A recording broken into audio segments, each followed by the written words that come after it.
Neat paper leak case దర్యాప్తులో speed పెంచారు SIT అధికారులు. తాజాగా మహారాష్ట్రలో మరికొన్ని అరెస్టు చేశారు. లాతూర్కు చెందిన ఆర్సీసీ ఫౌండర్ శివరాజ్ను సిబిఐ అధికారులు అదుపులోకి తీసుకున్నారు. శివరాజ్ ఫోన్లో లీక్ అయిన నీట్ ప్రశ్నపత్రం ఉన్నట్లు సోదాల్లో గుర్తించారు.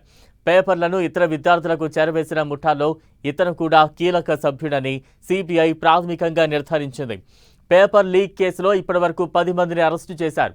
నిందితుడు శివరాజ్కు 9 రోజుల కస్టడీకి అనుమతి ఇచ్చింది సిబిఐ కోర్టు.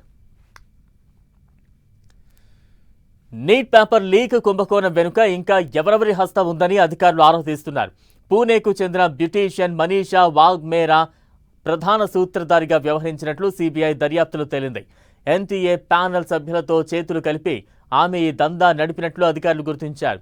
పూణేలో బ్యూటీ పార్లర్ నడుపుతున్న మనీషా వాగ్మేరే పేపర్ లీక్ కుట్రలో కామన్ లింక్గా వ్యవహరించింది. కోచింగ్ కావాల్సిన విద్యార్థులను, ప్రొఫెసర్లను ఒక చోట చేర్చుంది.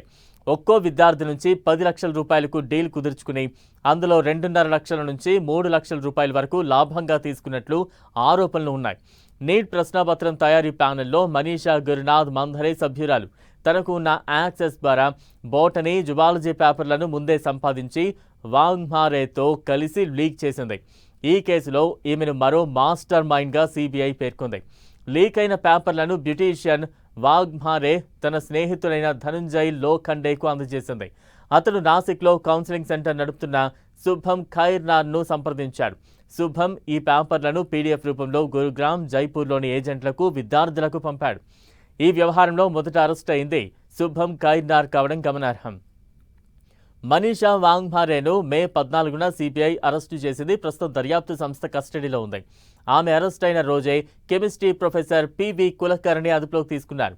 ఆ తర్వాత రోజు botany professor Manisha Gurunath Mandhare arrest అయ్యారు. మనీషా మంధరేను 14 రోజుల సిబిఐ కస్టడీకి అనుమతి ఇచ్చింది ఢిల్లీ కోర్టు.